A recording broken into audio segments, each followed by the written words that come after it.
उत्तर प्रदेश के प्रयागराज में एक सनकी युवक ने अपने ही माँ बाप पर चाबड़ से हमला कर दिया। जानकारी मिलने पर पुलिस जब माँ बाप को बचाने व सनकी युवक को पकड़ने पहुंची तो पुलिस पर एसिड फेंक दिया। घटना यूपी के प्रयागराज की है। बताया जा रहा है करेली के 12 मार्केट के रहने वाले युवक आरिफ ने अपने पिता कादिर और माँ असीना बेगम पर चाबड़ से हमला कर दिया, जिससे दोनों गंभीर रूप से घायल हो गए। पड़ोसियों की सूचना पर घटनास्थल पर पहुंची पुलिस ने जख्मी माता पिता को स्वरूप रानी नेहरू चिकित्सालय में भेजा।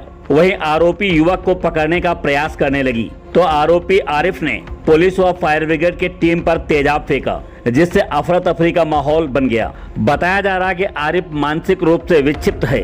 घर के भीतर अभी 3 लोगों के और फंसे होने की जानकारी मिल रही है। घंटों प्रयास करने के बाद आखिरकार आरिफ को स्थानीय पुलिस ने गिरफ्तार कर ही लिया। लेकिन ऐसे सनकी युवकों से परिवार को और समाज को कितना खतरा है, यह तो आप स्वयं देख सकते हैं। ऐसे सनकी युवक पर कैसी कानूनी कार्यवाही होनी चाहिए, आप हमें कॉमेंट कर जरूर बताएं। एडी न्यूज के लिए प्रयागराज से राजेश सोनकर के साथ सुनील यादव की रिपोर्ट। आरिफ नाम का व्यक्ति है, उसके द्वारा उसके परिवार के सदस्य ही जो उसके फादर हैं और उनकी मदर और बच्चे, उनके साथ मारपीट की जा रही है।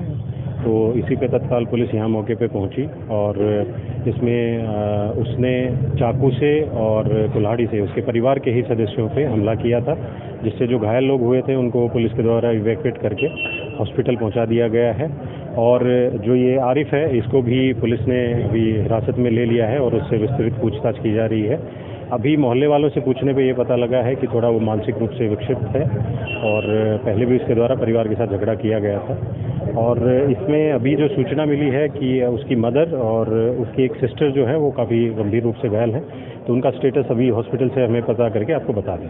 तो क्या तेजाब से भी बोतलों से भी? देखिए, इसने अंदर जो है वो चाकू और छुरी और कुल्हाड़ी भी रख रखी थी और उसके साथ साथ कुछ तेजाब की बोतल्स भी रख रखी थी। जब पुलिस टीम यहाँ पे इवैक्यूएशन के लिए आई थी तब उस बोतल से उस पर पुलिस टीम्स पे और जो यहाँ लोकल लोग थे जो मदद के लिए थे उस पर हमला भी किया गया था इसके द्वारा। पुलिस के लोग भी घायल हुए हैं? नहीं, पुलिस के लोग ऐसा कोई गंभीर रूप से कोई घायल नहीं हुआ है और उसको पुलिस ने हिरासत में ले लिया है।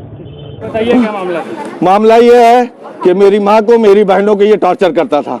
कौन? यही मोहम्मद आरिफ, जो ये हत्याकांड का जो ये चश्मदीद गवाह आप लोग देख रहे हैं। ये हमेशा आए दिन कहीं तलवार लेकर के, कहीं चाकू लेकर के घर के अंदर कमरे में रखा रहता था। हमारी माँ ने कई बार कहा कि हमको पुलिस में FIR करने दो, एक एप्लीकेशन देने दो। ये इशरत भाई हैं, इनसे भी कई बार मेरी माँ ने कहा, लेकिन इशरत भाई ने कहा कि आप करिए, हम हैं आपके साथ में। लेकिन मेरी माँ वही माँ के लड़के के प्यार में 200-500 दे दे ठंडा हो जाए।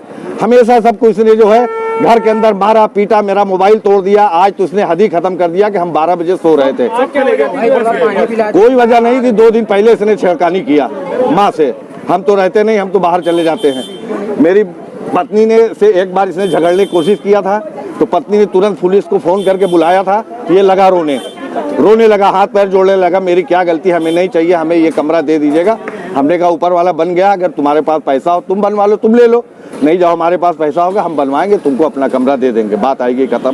चलता रहा। अब ये अंदर ही अंदर क्या प्लान करता था, इसकी बीवी नौशी ने खुद मेरी सास से बताया कि खाने में लैट्रिन का पानी मिला दे, अपनी बेटी का पेशाब मिला दे गेहूं में, क्योंकि किचन खुला रहता था और किचन के अंदर ये जो है डाल देता। हम लोग इधर बेफिक्र रहते थे। ऐसा ये क्यों करते थे? दिमाग खराब था?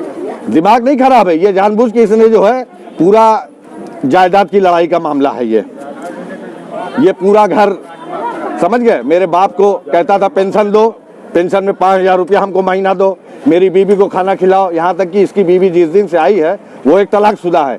उसके बारे में मेरी माँ ने पता कर लिया था, लेकिन इस लड़के ने किसी को सुनने नहीं दिया। हम लोग को भी ले गया डरा धमका करके।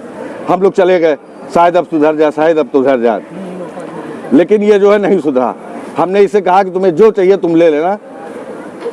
बस ये ऐसे ही चलता था, ये मन में इसी तरीके के ये जो है।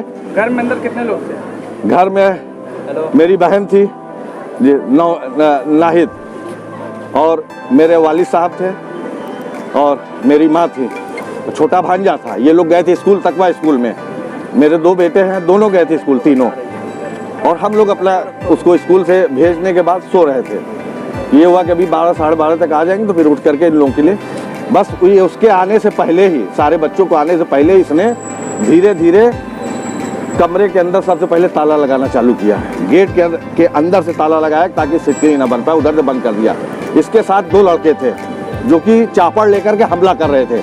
जब मेरी माँ बहन ने चिल्लाया भाई बचाओ भाई बचाओ भाई बचाओ, जो हम लोग बाहर आते दूसरे चापड़ से हमला करने की कोशिश किया मेरे ऊपर, मेरे बीवी को, मेरे बच्चों के ऊपर।